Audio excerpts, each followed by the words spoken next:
Need this guy on the show. He's Congressman Greg Steube from House Ways and Means. Congressman, here's the thing. When Treasury Secretary Yellen says the FDIC may temporarily expand FDIC coverage to uninsured deposits, doesn't that mean more bank crack-ups? Doesn't that mean more banks will gamble with those deposits and make mistakes and then expect a bailout, and then taxpayers will have to foot the bill for that, for their wrongdoing? Yeah, and that's certainly not what I support. I don't think that's what Mr. McHenry, the chair of the Financial Services Committee, supports. I know Republicans don't support that. Speaker McCarthy does not support that. There's a lot of support in the caucus to not increase bank bailouts or allow for bank bailouts.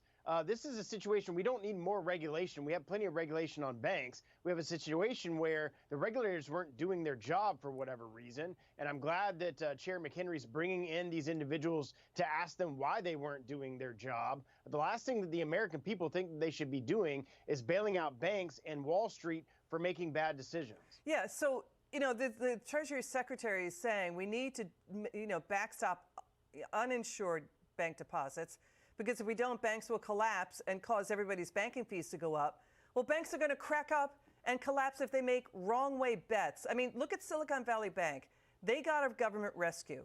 Reports based on SEC filings show the Silicon Valley Bank chief risk officer, Laura Izurieta, look at this. She got over $7 million after she left Silicon Valley Bank.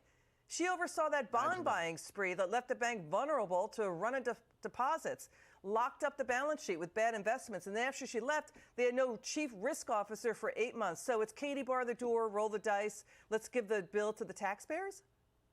Yeah, no, absolutely not. That's absolutely not what should happen. And I don't think we should bail out, especially people like that who make decisions and then get $7 million and leave, and their decisions are left in the wind for depositors. Right.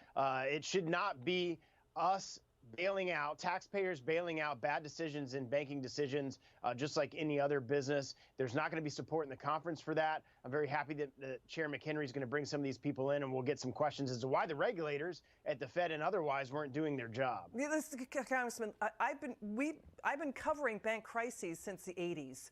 S&L crisis, then long-term capital management, then the 2007, the dot-com bust. I did corporate accounting scandals. Then in 2007, 2008, Congressman, nobody ever said back up uninsured deposits, ever. This is because of a few banks that made bad bets. And all of a sudden, the Biden White House gets to change the rules that have been the gold standard forever, when even FDR said, do not insure bank deposits. Bankers will roll the dice and ruin things. So where do you go from here, Congressman? Will you guys try to stop this push that's now it's moving? It could happen. What do you think?